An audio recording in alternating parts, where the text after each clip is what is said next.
오늘도 우리가 이곳에서 주님을 더 깊이 만날 수 있게 하여 주셔서 감사드립니다. 찬양 가운데 임재하시고 또 말씀 가운데 들려주시며 우리의 기도 가운데 응답하실 주님을 기대합니다. 기도한 대로 부족한 종을 붙드시고 또 듣는 자들의 마음을 여시고 지혜를 더하셔서 하나님의 말씀을 분별하고 깨닫고 또 믿고 살아가는 자들이 되게 하옵소서. 예수님의 이름으로 기도하옵나이다. 아멘. 이 밤에 함께 나누실 하나님 말씀은 마가복음 9장 30절부터 32절까지 말씀입니다. 마가복음 9장 30절부터 32절까지 말씀입니다. 30절은 제가, 31절은 여러분들이, 그리고 32절은 다 같이 받들어 읽겠습니다. 그곳을 떠나 갈릴리 가운데로 지날새 예수께서 아무에게도 알리고자 아니하시니 이는 제자들을 가르치시며 또 인자가 사람들의 손에 넘겨져 죽임을 당하고 죽은 지 3일 만에 살아나리라는 것을 말씀하셨기 때문이더라. 읽습니다. 그러나 제자들은 이 말씀을 깨닫지 못하고 묻기도 두려워하더라. 아멘. 설교하기 전에 목사님이 찬양 끝나고 이제 기도하자고 하실 때 중요한 기도를 하셨어요. 전하는 저에게도 필요한 기도이고 또 듣는 여러분들께도 필요한 기도입니다. 왜냐하면 제가 오늘 이제 준비한 설교의 서론은 설교의 이 반응에 대한 이제 다양성에 관한 것부터 시작을 하려고 하는데요. 100% 피드백을 받지 못하지만 이제 설교를 하고 나면 이제 이 설교가 한 가지 내용으로 전해지지만 이제 듣는 사람들의 반응은 이제 다 다를 수 있다는 거예요. 어떤 사람들은 은혜를 받는데 어떤 사람들은 이제 무감동하게 이제 들을 수도 있고 또 어떤 사람들은 오히려 설교를 듣고 나서 힘들거나 이제 시험에 빠지는 경우들도 종종 있다는 걸 이제 알게 됩니다. 같은 내용을 전하는데 전한 내용은 어쨌든 똑같잖아요. 30분 동안 앉아서 들으시는 거나 제가 전하는 내용이 다를 바가 없는데 같은 내용을 가지고도 누구는 은혜를 받고 누구는 이제 시험에 드는 이제 이런 일들이 왜 일어나는가 하는 생각을 하게 됩니다. 예를 들어서 조금 더 구체적으로 이야기하자고 하면 이제 이 죄에 관한 설교를 할 때 더 그럴 수 있다는 생각이 들어요. 이 죄에 관한 말씀을 나누다 보면 복음을 나눌 때도 그런데 죄를 깨닫게 되는 것, 죄인임을 알게 되는 거에 대해서 감사하다라고 하는 이제 반응을 보이는 사람도 있고요. 또 반대로 왜 나를 죄인이라고 하지 이제 이런 이제 반응. 여기서 이제 조금 더 나가면 이제 내가 속된 표현으로 까였다 내지는 저격당했다 이제 이런 식으로 이제 반응을 하는 경우도 종종 보게 됩니다. 왜 그럴까 이제 설교자로서는 고민을 할 수밖에 없는데요. 여러 가지 이유가 있을 수 있다고 생각이 들어요. 이제 그 사람이 가지고 있는 여러 상황이나 지금 형편이 이제 뭔가 마음이 불편해서 이제 듣기 싫은 이야기를 들었을 때 더 이제 격하게 반응을 할 수 있다고도 생각이 들고요. 아니라고 하면 이제 설교자와의 이 뒤틀린 관계 속에서도 그런 일이 벌어질 수 있기 때문에 이 관계가 이제 중요하다는 걸 저도 늘 생각을 하고 또 여러분들도 이제 고민하셔야 될 부분이라고 말씀을 드립니다. 또 한 가지 이제 이유가 있다고 한다면 이제 이 말씀을 듣는 중에 집중의 문제도 있고 하여튼 여러 가지 이유가 있는데요. 그 중에 하나는 이제 내가 듣고 싶은 이제 내용이 있다는 거예요. 나는 이런 내용을 듣고 싶은데 전달되는 내용은 이제 그와 이제 좀 다른 방향으로 이제 흐를 때가 있습니다. 여기서 이제 조금 잘 생각을 하셔야 되는 게 뭐냐면 내가 듣고 싶은 내용을 듣게 됐다고 해서 그것이 과연 정말 은혜를 받은 설교가 될 수 있느냐라고 하는 질문이에요. 저는 미안하지만 그 대학에서 이제 마케팅 공부를 했었고요.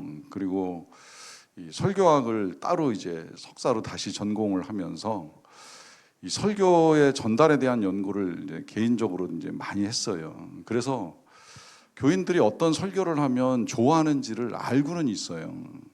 그리고 어제 그저께도 이제 신학 공부를 고민하는 친구하고 이제 긴 시간 상담을 하면서 제가 가지고 있는 이 사회적 경험에 대해서 이제 부러워하는 이야기를 하는데 저는 여러분들 아시는 대로 어찌되었건 짧게나마 한 6년 정도 사회생활을 해봤기 때문에 우리 교인들이 세상에서 일을 하면서 얼마나 힘겹게 이제 사회생활을 하고 있는가에 대한 이제 기본적인 이해를 가지고 신학교에 들어왔습니다. 그래서 이제 어떻게 설교를 하면 우리 교인들이 듣기 좋은지, 마음이 편한지, 그냥 시험에 안 들고 이제 해피하게 설교를 들을 수 있는지 이제 어느 정도는 알고 있어요. 근데 그걸 알고 있다고 해서 제가 그 방식대로 설교를 하면 맞을까요? 틀릴까요? 교인들이 듣기에는 좋을지 모르겠지만, 그러나 교인들이 듣기 좋은 설교를 설교라고 할 수는 없잖아요.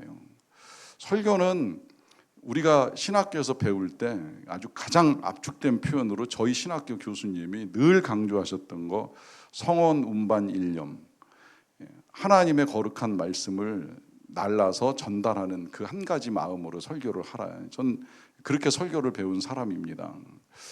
그러하기 때문에 하나님의 뜻을 전하는 것이 중요한 거지 교인들이 듣기 원하는 메시지를 전할 수는 없다는 거예요.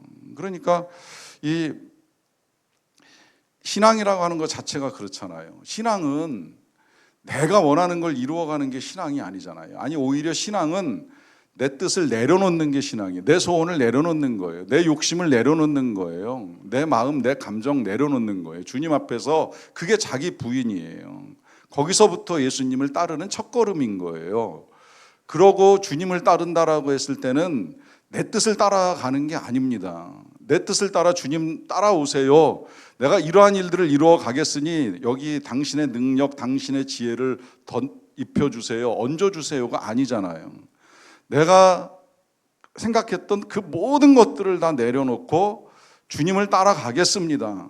이게 신앙이잖아요. 이건 알고 계시죠? 이게 신앙이에요.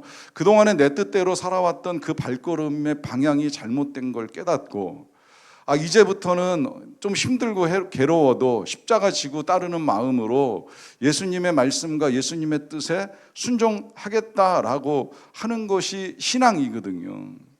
이게 신앙인데, 문제는 자신의 뜻을 관철하지 못하거나 아니면 자신이 원하는 위로를 받지 못할 때 힘들다, 시험에 든다 하면 뭔가 잘못 듣고 있는 거라고 지금 말씀을 드리는 겁니다. 하지만 혹시라도 이 자리에서 지금 여기까지 이렇게 제가 전달하는 내용을 가지고도 불편하고 기분이 나쁠지 모르겠는데 어떻게 들으시든지 상관없어요. 왜냐하면 이렇게 지금 전하고 듣는 이 내용이 소통이 잘 안 되는 일은 저와 여러분들 사이에서만 일어날 수 있는 일이 아니라 그 옛날 우리 예수님이 제자들에게 가르치실 때에도 일어나는 일이기 때문에 이 자체가 저도 의아하게 생각하지 않는 문제가 되는 거예요. 얼마든지 있을 수 있는 일들이 일어나고 있다고 생각을 하는 겁니다. 특히나 저는 정말 부족하다면 부족할 수 있는 설교자이지만 예수님은 이 땅에 오신 하나님의 아들, 참 진리를 알고 계시고 진리 자체이신 예수님이 오셔서 사실을 전합니다. 거짓이 있어요? 없죠. 단 하나도 없어요. 잘못된 걸 전하시는 거 없어요. 인간의 생각 아닙니다. 100% 하나님의 뜻이에요. 우리 예수님 스스로 고백하시기를 아버지께서 주시는 것만 말하시고 아버지가 일하시는 것만 보고 그 뜻만 따라서 움직이시는 분이시니까 그분의 메시지는 단 1.1획도 틀리거나 오류가 없어요. 그런 예수님의 말씀을 듣는 제자들조차도 예수님이 기대하는 반응과는 좀 이제 다른 반응을 보인다는 사실이 저는 오늘 말씀 준비하면서 아주 큰 위로를 받았어요. 주님이 전하셔도 이런데 내가 전하는 걸 가지고 어찌 모든 교인들이 다 은혜를 받고 감동을 받겠는가 하는 생각을 하는 것이죠. 어떤 일이 있었는가? 먼저 30절 말씀부터 읽으면서 보겠습니다. 자, 그곳을 떠나 갈릴리 가운데로 지나신다 그래요. 그곳은 이제 지난번에 있었던 사건, 그 사건은 말 못하고 이제 이 귀신 들린 듣지 못하고 말 못하는 귀신 들린 아이를 고쳐주는 사건이 있었던 지역, 가이사랴 빌립보라고 보셔도 될 것 같은데 이제 그곳을 떠나서 이제 다시 갈릴리로 지나가시는 중입니다. 지나가는데 예수님께서 아무에게도 알리고자 하시지를 않고 지나가세요. 여기 갈릴리는 특별히 예수님의 팬들이 정말 많았던 지역이거든요. 나타나기만 하면 막 구름대 같이 사람들이 몰려오고 와서 만나고 만지고 듣고 그런 자리인데 그런데 예수님이 특별히 이번에는 이 지역을 지나가면서 아무에게도 알리고자 아니하시면서 아마 누군가의 집으로 좀 조용히 이제 들어가시지 않았을까 그렇게 여겨집니다. 왜 그러냐면 이 뒤에 이어지는 내용을 가지고 이제 보다 보면 우리 예수님이 제자들에게 조금 더 이제 집중해서 이제 가르치고자 하는 뜻이 있으셨던 것으로 여겨집니다.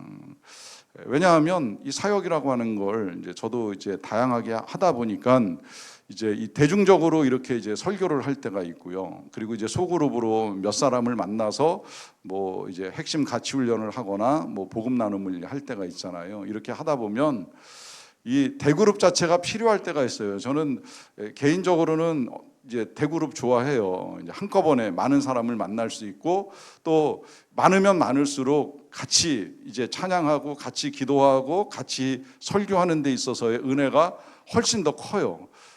여기 예를 들어 뭐 이 본당에 한 대여섯 명 앉아가지고 이제 함께 기도하고 말씀을 나누고 뭐 하는 것보다야 그래도 지금 이렇게 이제 좀 더 많은 사람들이 뭐 이보다 더 많으면 더 좋기 때문에 대그룹 좋다고 생각을 합니다. 그런데 이제 이 대그룹 사역을 하다 보면 이제 이 소그룹으로 할 때하고 이제 다른 반응이 나타나요. 뭐냐면 정말 여기서 이제 제가 메시지를 전할 때 듣고 싶은 것만 듣고 듣기 싫은 거는 걷어내거나 재미있는 건 남고 재미없는 건 이제 집중이 안 되거나 그리고 이렇게 전에도 다 듣는 것 같지만 실상 이제 눈만 맞추고 있지 안 듣는 사람도 있고 또 눈을 안 맞추는데 듣고 있는 사람도 있고 참 이제 여러 가지 이제 혼란스러움이 이 안에서 일어납니다. 그런데 소그룹을 해보면 저만 이야기하는 것이 아니라 또 얘기를 들을 수 있는 기회도 가지고 그렇게 이제 소통하며 주거니 받거니 하는 가운데에 이제 더 큰 깨달음이 일어날 때가 있어요. 그래서 요새 이 복음 나눔 할 때마다 이제 그런 은혜를 받는 이제 기쁨이 있어요.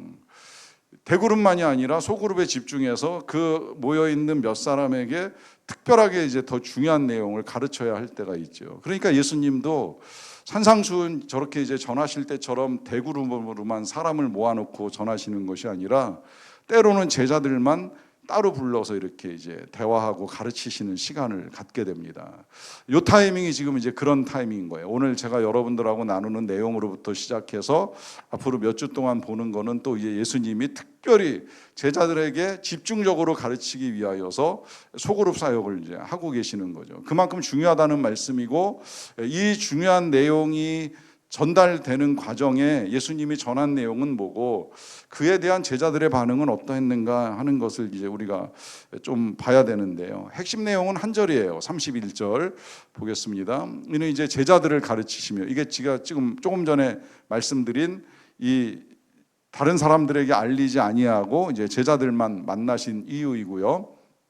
가르친 내용은 또 인자가 사람들의 손에 넘겨져서 죽임을 당하고 죽은 지 3일 만에 살아나리라 하는 것을 이제 말씀하셨기 때문이라고 합니다. 자, 여기 이제 다시 한번 이제 예수님이 죽게 된다 그리고 살아난다 하는 이야기가 나오는데 이게 이제 마가복음에서는 이미 한번 말씀하셨던 내용을 그냥 이렇게 이제 갖고 와서 이야기를 하는 것처럼 보이는데 똑같은 내용이 마태복음이나 누가복음에 가서 보시게 되면 예수님이 다시 말씀을 하신 거예요. 나는 사람들의 손에 넘겨진다. 요거부터 볼까요? 자, 인자가 사람들의 손에 넘겨진다. 뭐 들어보셨지만 이미 예수님이 제자들에게 마가복음에서도 한번 말씀하셨기 때문에 우리가 봤지만 인자는 이제 구약에서 예수님을 가리키는 다시 말하면 예수님이라고 명명하지 않은 이 구약에서 오실 메시아에 대한 표현을 이제 인자라고 다니엘서에 사용되었기 때문에 그 표현을 예수님이 자칭 쓰시는 거예요. 나 인자는 구약에서 예언된 메시아는 사람들의 손에 넘겨진다라고 이제 말씀하시는데 이때 이 사람들의 손에 넘겨진다라고 하는 것이 어떤 사람들이겠어요? 자기 마음대로 하는 사람들이죠. 그 자기 마음대로 한다는 건 하나님 노릇을 하는 걸 말하는 것이고 자기들 마음대로 그래서 예수님을 심판하고 넘기고 죽이는 일을 이제 할 사람들을 가지고 말하는 것입니다. 다시 말하면 자기 생각이 옳다고 믿는 사람들, 그래서 그 생각에 거스르는 어떤 내용도 받아들이지 못하는 사람들, 그 생각에 거스른다면 예수님조차도 죽일 수 있다는 생각을 가진 사람들에 의해서 예수님이 넘겨지게 된다는 거예요. 그리고 이제 넘겨져서 죽임을 당한다라고 하는 말씀을 하시는데, 자, 이것을 다시 한번 생각을 해봐요. 우리는 예수님의 십자가, 죽음, 부활 이제 너무 잘 알고 있어요. 너무 많이 들었어요. 그런데 제자들 입장에서 이걸 다시 이렇게 생각을 해보면 들을 때마다 좀 별로 듣고 싶은 메시지가 아닌 것 같아요. 정말 이 나라에 광복이 올 거야, 자유가 올 거야, 하나님의 나라가 올 거야, 이렇게 듣는 건 너무나 좋은 일인데, 가난한 자가 복이 있다, 뭐 이것도 괜찮잖아요. 얼마나 희망을 주는 메시지예요. 이제 줄인 자는 배부를 것이다, 감사한 이야기죠. 그런데 그렇게 믿고 따르는 인자 예수 그리스도가 죽게 된다, 이건 뭔가 제자들 입장에서는 되게 이상한 이야기고 듣기 싫은 이야기거든요.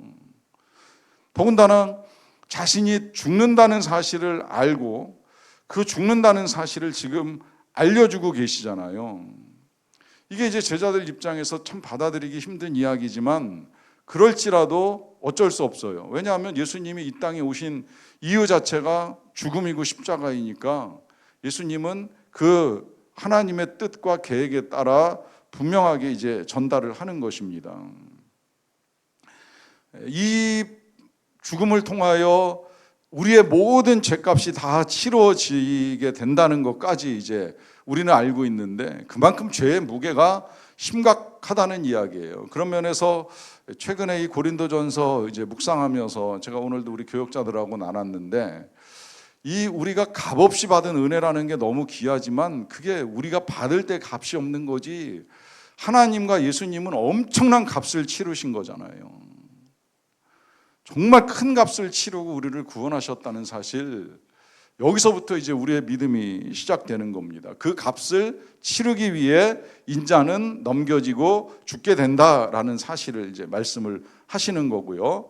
그러고 이제 다시 31절을 보시게 되면, 그러고 난 다음에 어떻게 되신다 그래요?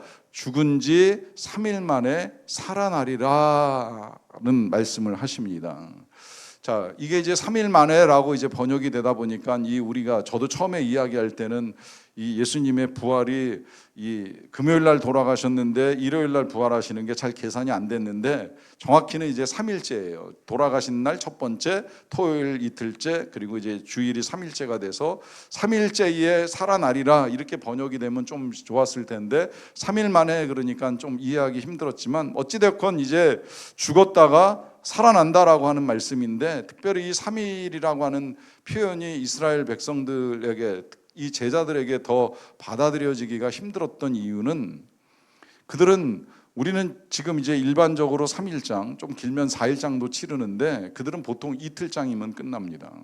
길어야 이틀인 거예요. 아니면 돌아가신 날 장례 끝나서 매장까지 들어가는 경우도 많아요. 왜냐하면 날이 더우니까 뭐 냉동시설이 없는 이 고대 사회에서 장례 길게 할 수가 없어요. 그래서 호흡 끊어지고 더 이상 이제 깨어날 기미가 없다 그러면 그날 즉시로도 장례가 치러져요. 그러니까 3일이라고 하는 이 시간은 완전히 이제 사망으로 끝난 것이 확인되고 장례까지도 다 완료된 시점이라고 봐도 됩니다. 뭐 실제로 우리 예수님도 돌아가신 날 매장되셨잖아요. 그러고 이제 이 이틀이 더 지났으니까 이런 죽음을 당한 사람이 살아난다라고 하는 사실, 제자들 입장에서도 받아들이기가 굉장히 어려운 이야기가 될 수밖에 없는 거예요. 더군다나 뭐 제자들뿐만 아니라 우리도 사람이 살아난다, 죽었던 사람이 살아난다, 이거 받아들이기 어렵습니다. 왜? 흔히 일어나는 일이 아니니까요. 경험되지 않는 일이잖아요. 경험 못 해봤잖아요. 우리는 되게 경험을 근거해서 믿는 사건들이 너무나 많은데, 나도 경험 못하고 그 누구도 경험하지 못한 사건을 가지고 예수님이 미리 말씀을 하시니까 제자들 입장에서는 혼란스러울 수밖에 없어요. 하지만 이 사실 아니면, 예수님의 부활 사실 아니면 예수님을 믿을 이유도 없다는 말씀을 드리잖아요. 이 예수님의 부활이 있으니까 그가 하나님의 아들이신 것도 분명하고, 또 부활이 있으니까 사람이 죽기도 하지만 살아난다는 사실을 우리가 이제 알 수가 있게 되었던 것이고 해서, 이 부활은 우리에게 있어서 너무나도 중요한 핵심인데, 뭐 이 외에도 또 중요한 사실을 보겠지만, 어찌되었건 제자들 입장에서는 굉장히 혼란스러운 내용이었어요. 그러니까 이제 그들이 보이는 반응, 일단 32절을 볼까요? 32절 제자들의 반응, 이 말씀을 깨닫지도 못하고 묻기도 두려워합니다. 무슨 이야기예요? 아무리 예수님이 말씀하셔도 못 알아듣고 있다는 거예요. 못 알아듣는 것이 깨닫지 못하는 거 아니겠습니까? 두 번째 설교였어요. 예수님의 죽음과 부활에 관한 두 번째 메시지인데 깨닫지를 못해요. 그리고 묻기도 두려워요. 이 부분도 좀 의아하긴 했어요. 이 제자들이 질문 못하는 제자들이 아니었어요. 다음 장으로 넘어가서 금방 볼 수 있어요. 천국에서 누가 크니까 이제 이런 질문 나오기 시작해요. 그리고 뭐 나중에 보면 뭐 세금을 누구에게 바치는 게 옳습니까? 하여튼 등등. 왜 지난 시간에도 봤잖아요. 우리는 왜 그 귀신을 못 쫓아냈죠? 질문할 수 있었던 제자들이에요. 그 질문 잘하던 제자들이 왜 예수님의 이 죽음과 부활 앞에서는 입을 꾹 다물고 더 이상 말을 못하고 있을까요? 그렇다고 그들이 100% 이해를 했기 때문에 더 이상 질문할 내용이 없었을까요? 뭐 강의를 할 때는 질문을 안 하는 이유를 두 가지로 보잖아요. 다 이해했든지 아예 모르든지. 근데 이 제자들이 다 이해해서 질문을 안 하는 것 같지는 않은 거예요. 질문 안 하는 이유는 여기 지금 표현된 대로 깨닫지 못하고 있는 거예요. 자, 예수님은 너무 중요한 말씀, 어떻게 보면 산상수훈보다도 지금까지 예수님이 가르친 그 어떤 가르침보다도 예수님이 이 땅에 오신 가장 중요한 목적과 이유, 그것이 우리 예수님의 죽음과 부활에 있다는 가장 중요한 진리를 전하셨음에도 불구하고 이 제자들이 깨닫지 못합니다. 왜 그럴까요? 그 이유를 제자들 입장에서 보면 말씀드린 대로 이해가 일단 안 될 수 있고 경험이 없을 수 있는데, 그 중에 이제 또 하나의 이유가 지금 말씀드린 대로 이게 지금 제자들이 원하는 그림이 아닙니다. 제자들이 원하는 예수님의 설교가 아니에요. 아까 말씀드린 대로 제자들이 원하는 설교는 뭐예요? 제자들이 원하는 예수님의 설교는 이제 예수님이 왕이 되시는 거예요. 이스라엘의 왕. 그래서 로마 다 걷어내고 이 제자들을 이제 총리로부터 시작해서 하나씩 장관 자리에 앉혀주는 거. 그러니까 조금만 기다려. 혁명은 곧 시작될 거고 나라는 전복되며 내가 정권을 잡을 거고 너희들도 한 자리씩 차지할 거야 라는 메시지를 듣고 싶은데, 그들이 듣고 싶은 메시지를 예수님이 말씀하지 않으세요. 말씀을 안 하시기는커녕 내가 죽게 돼. 듣고 싶겠어요? 믿고 싶겠어요? 듣기 싫은 거예요. 그런데 이제 여기서 예수님이 제자들의 이해가 부족하다는 것을 모르시겠습니까? 제자들이 이런 메시지 듣는 걸 싫어한다는 걸 모르시겠습니까? 아시겠지요. 아심에도 불구하고 왜 그들에게 이런 메시지를 계속 전하시는 이유가 있겠습니까? 물론 뭐 우리가 가장 일반적으로 이해하고 있는 이유는 그러므로 말미암아 예수님의 고난이나 죽음이나 부활이 우연이 아니라 이미 예고된, 그리고 이미 준비된 하나님의 계획과 하나님의 섭리 속에 있다는 사실을 알려주시기 위한 메시지로 이제 전해진다고 생각을 하셔도 틀리지 않습니다. 제일 중요한 부분이죠. 그런데 오늘은 한 걸음 더 나아가서 이 메시지를 우리가 다시 한번 좀 잘 생각을 해보세요. 예수님의 고난과 죽음과 부활이 제자들에게 그렇게도 받아들여지기 어렵고 깨닫기도 어렵고 받아들이고 싶지 아니한 예수님의 선포임에도 불구하고 예수님이 이 사건을 통해서 하나님의 역사를 이루시는 이유가 어디에 있겠습니까? 여기 엄청나게 놀라운 기독교의 호감이 있다고 저는 그렇게 생각을 해요. 여러분, 기독교, 왜 많은 종교들 중에 기독교를 믿습니까? 왜 많은 종교들 중에 기독교를 믿어야 된다고 생각합니까? 물론 거기에도 이제 여러 가지 우리가 알고 있는 이유들이 있어요. 하나님의 유일하신 하나님이시고 유일하게 살아계신 하나님이시고 다른 모든 종교와 신들이 우상이라고 이제 우리가 기본적으로 이해하고 있는 내용들 중요해요. 첫째예요. 하지만 저는 이 신앙을 가지고 신학을 하면서 또 설교를 하면서 새롭게 발견한 우리 이 기독교의 매력, 기독교의 호감 중에 한 가지는 놀라운 반전이 있다는 거예요. 예수 그리스도의 죽음과 부활 속에 엄청난 반전이죠. 죽음, 예수님의 패배였잖아요. 패배처럼 보였잖아요. 이 죽음이 바리새인과 제사장과 예수님을 미워하는 그 모든 사람들의 승리로 보였잖아요. 근데 그 사건의 반전이 어디에서 일어나요? 부활에서 일어나잖아요. 부활을 통해서 예수님의 죽음이 끝이 아니라 또 다른 승리와 영광이 있다는 사실을 알려주시는 거잖아요. 이게 엄청나게 놀라운 사건 아닙니까? 참 매력적인 사건 아니지 않습니까? 매력적인 사건이지요. 이거보다 더 귀한 게 어디 있어요? 이걸 우리가 믿을 수 있어야 지금 행여 주님의 이름으로 고난을 당한다면, 주님의 이름으로 시련을 당한다면 내가 잘못해서 겪는 걸 가지고 고난 시련이라고 생각하지 마시고요. 그건 삶을 바꿔야 될 일이고, 만약에 정말 예수님을 따라가다가 내가 고난을 겪고 시련을 겪는다면 여러분 반전을 기대하세요. 이게 저는 예수님뿐만이 아니라요, 성경이 끝없이 우리에게 주고 있는 메시지라고 이해를 합니다. 여러분, 야곱이 집 떠날 때는 고아 같았잖아요.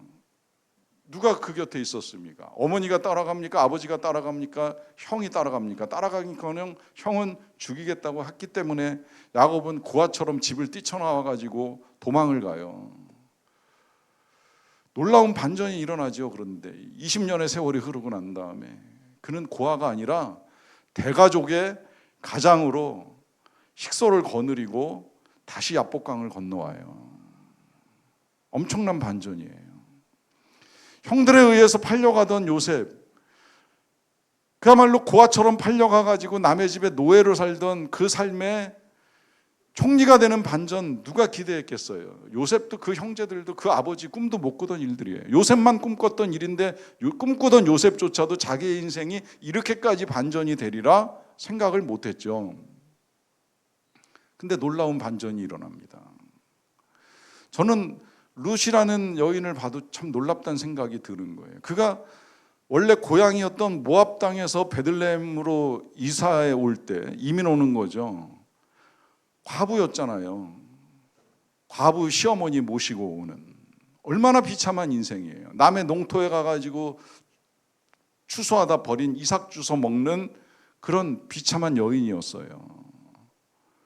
그런 여인이 감히 예수님의 족보에 이름을 올린다? 어찌 생각이나 할 수 있었겠습니까? 영광스러운 이름이 됐잖아요. 이 놀라운 반전이 성경 속에 들어있는 거예요. 그 반전의 절정, 바로 이 고난당한 예수 그리스도가 사람들의 손에 의해서 넘겨지고 죽임을 당하지만 그러나 살아나신다는 이 사건, 이 반전의 메시지는 우리에게 생명을 주고 용서의 은혜를 베푸시는 하나님의 사랑의 완벽한 증거이기도 하지만 또 한편으로는 우리가 소망을 가질 수 있는 이유가 되는 거예요.